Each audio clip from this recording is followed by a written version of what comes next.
சிறப்பது ஒரு ரகம், சிறந்தே பிறந்தது என் வரம். இதை நான் தலைக்கணம் கொண்டு கூறவில்லை, இந்த ஞான சித்தனின் மீது கொண்ட நம்பிக்கையை கொண்டு கூறுகின்றேன்.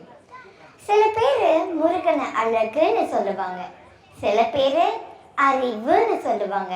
ஆனா என்ன பொறுத்த வரைக்கும் அறிவு அப்படியே ஆனந்த தாண்டவம் ஆடுறனால்தான் அவர் அழகா இருக்காருன்னு தோணும். சரம் அப்படின்னா மூச்சு இல்லைன்னா சுவாசம் அப்படின்னு பொருள். சரத்தை வசப்படுத்தினால இல்ல, வனப்படுத்தினால.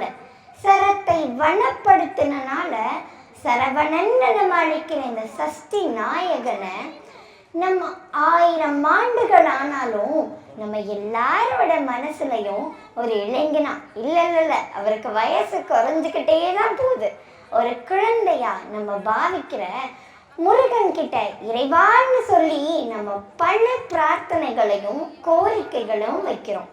அப்போ பக்தனேன்னு சொல்லி அவர் நம்ம கிட்ட சில குணாதிசயங்களை எதிர்பார்க்க மாட்டாரா? சரி, திருச்செந்தூர்ல நடந்த ஒரு சுவாரஸ்யமான நிகழ்வு. சிவக்கொழுந்து செட்டியார் அப்படின்ற ஒருத்தர் வாழ்ந்து வந்தாரு. உளுந்து வியாபாரம் செய்யற அவரு மிகப்பெரிய சிவபக்தர். நான் கொஞ்ச நாள் வெளியூர் போயிட்டு வரேன், இந்த உளுந்து மூட்டைகள் எல்லாம் பார்த்துக்கோங்கன்னு சொல்லிட்டு ஊர் மக்கள்கிட்ட கொடுத்துட்டு போறாரு. பல காலங்களாயும் செட்டியார் வரல. செட்டியார் வர ரொம்ப காலம் ஆகுதே, இந்த உளுந்தெல்லாம் கெட்டு போயிடுமே, இதெல்லாம் என்ன செய்யறது அப்படின்னு அந்த ஊர் மக்கள்லாம் யோசிக்கிறாங்க. சரி, இதை விற்று பணமாக்கி செட்டியார் வந்துதான் அவர்கிட்ட கொடுத்துடலாம் அப்படின்னு முடிவு செய்யறாங்க. அப்பப்பப்பா, அந்த காலத்துல எவ்வளோ ஒரு நேர்மை இல்ல. அதே இது இந்த காலமா இருந்தா உளுந்து மட்டும் இல்ல, அந்த பை கூட மிஞ்சாது. சரி, நேர்மைக்கு வரலாம், இல்ல நம்ம கதைக்கு வரலாம். உளுந்த விற்கிறதுக்காக அந்த மூட்டையை பிரிச்சு பார்த்தா அந்த ஊர் மக்கள் அப்படியே அதிர்ச்சியில உறைஞ்சு போயிட்டாங்க. ஏன்னா அதுல பொன், பொருள், வைரம், வைடூரியம்னு நவரத்தினங்களும் நிறைந்திருந்தது. அப்போ அவங்களோட நேர்மைய இன்னும் உறுதிப்படுத்துற மாதிரி ஒரு மிகச்சிறந்த செயலை செஞ்சாங்க. இந்த சிவக்கொழுந்து செட்டியார் சதா காலமும் யார் நாமத்தை சொல்லிக்கிட்டே இருக்காரோ அந்த சிவனுக்கு ஒரு ஆலயம் எழுப்ப முடிவு செஞ்சாங்க. அந்த ஆலயம்தான் இன்னைக்கு திருச்செந்தூர்ல அந்த மக்களோட நேர்மைக்கு கிடைச்ச பரிசா சிவக்கொழுந்தீஸ்வரர் ஆலயமா கம்பீரமா நிற்குது. அதனாலதான் நம்ம திருச்செந்தூர் மக்களும் உலகத்துல இருக்க எல்லாரையும் கவர்ந்து இழுக்கிறார் போல. இந்த திருச்செந்தூருக்கு மாதா, பிதா, குரு, தெய்வம் அப்படின்னு சொல்லுவாங்க. அதாவது நாளிக்கிணற மாதா அப்படின்ட்டும், கடலை பிதா அப்படின்ட்டும், திருச்செந்தூர் கோயிலை கட்டிய ஐவரை குரு அப்படின்ட்டும், நம்ம முருகனை தெய்வம் அப்படின்ட்டு சொல்லுவாங்க. தாயோட அன்பு எப்படி வற்றாத ஊற்றா இருக்குமோ அது போல இந்த நாளிக்கிணறு வற்றாத ஊற்றா அப்படியே தண்ணீர் பெருகிக்கிட்டே இருக்கு.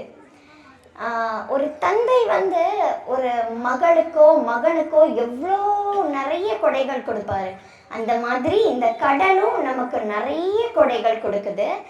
அந்த திருச்செந்தூரை கட்டிய ஐவர் குருவாகவும் நம்ம எல்லாரும் மனசுலயே இடம் பிடிச்சிருக்கு இந்த முருகப்பெருமான் அங்க தெய்வமாகவும் வழிபடப்படுறாங்க.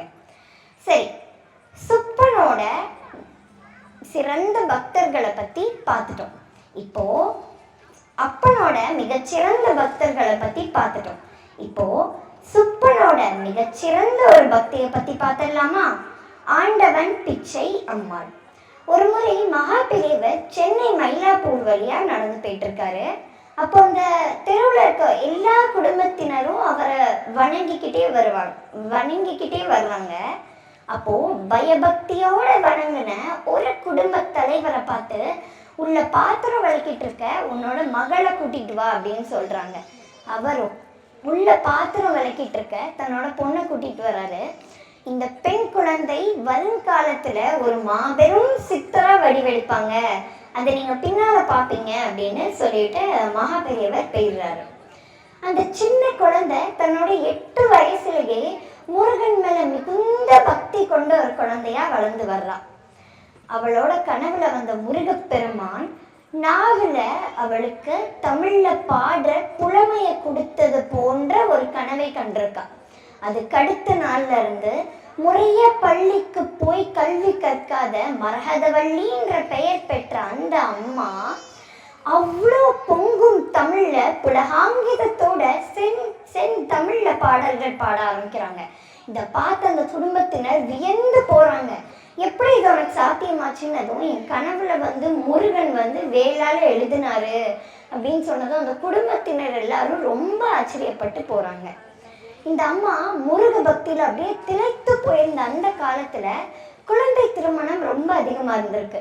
தன்னோட 9வது வயசுல இந்த அம்மாவுக்கு திருமணம் செஞ்சு வைக்கிறாங்க.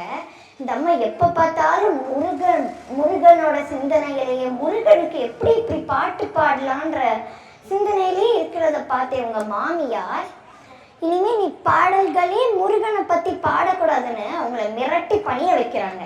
அது மட்டும் இல்லாம, நான் இறக்குற வரைக்கும் இனிமே நீ முருகன் பாடல்களையே பாடக்கூடாதுன்னு சொல்லி அந்த முருகன் பாடல்கள் அவங்க எழுதி வச்சிருப்பாங்கல்ல, அது எல்லாத்தையும் ஒரு ட்ரங்க் பெட்டியில போட்டு மூடிடுறாங்க. அது மட்டும் இல்லாம அவங்க கணவர்கள் குழந்தைகள் மேல இனிமே நான் முருகன் பாட்டு பாடவே மாட்டேன்னு சத்தியமும் வாங்க வச்சிடுறாங்க.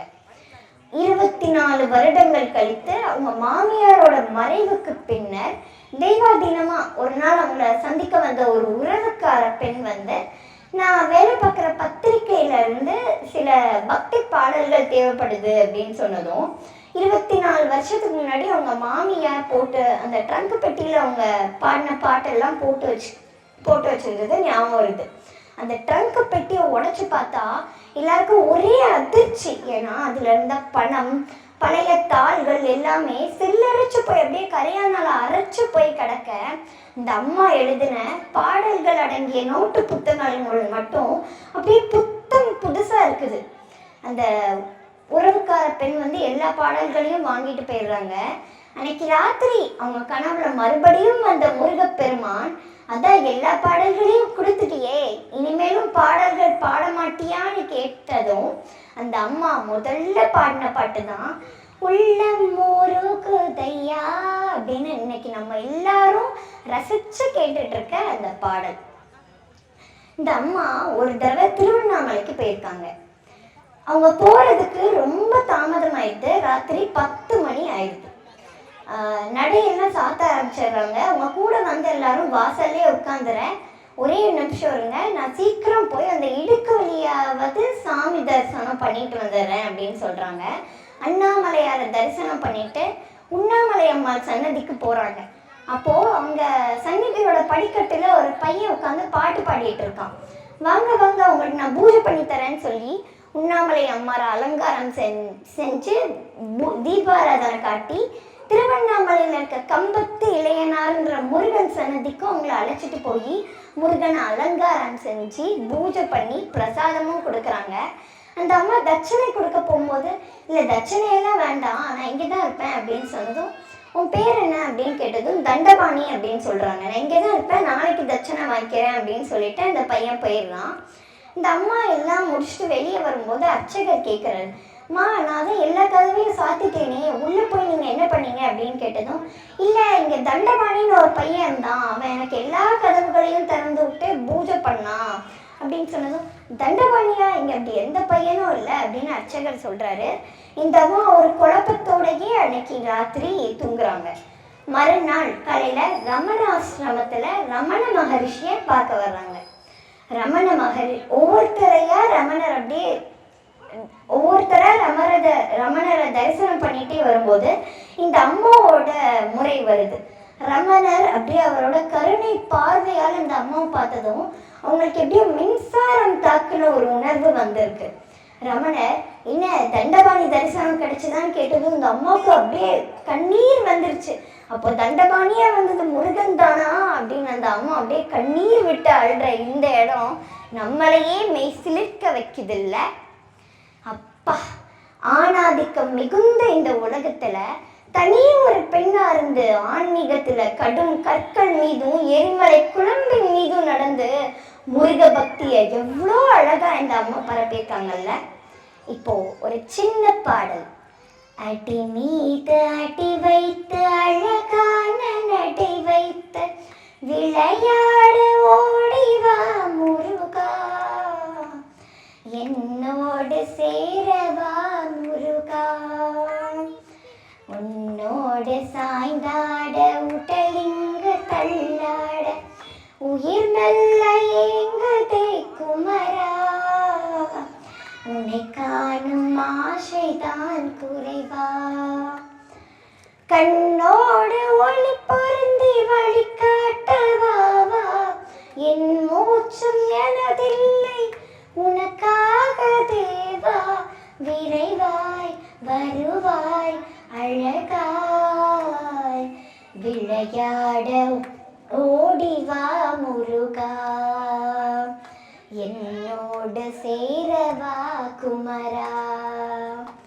கந்தன் என்றழைத்தால் கண்ணீர் துடைக்க ஓடி வருவாய், வேலன் என்றழைத்தால் வேலையெல்லாம் விட்டு எம்மை காக்க வருவாய், முருகன் என்றழைத்தால் மனமுருகி காட்சி தந்து மனக்கவலை நீக்குவாய், சரவணாய் என்றழைத்தால் சட்டென்று கண்முன் தோன்றுவாய், சண்முகாய் என்றழைத்தால் சகல சௌபாக்கியங்களையும் தந்திடுவாய், விசாகன் என்றழைத்தால் எம்மை வெற்றி வாகை சூடச் செய்திடுவாய், குமரன் என்றழைத்தால் அவ குற்றங்களை கலைந்தெறிவாய், முத்துக்குமரன் என்றழைத்தால் முத்து முத்தான தமிழில் புலமை பெறச் செய்திடுவாய்.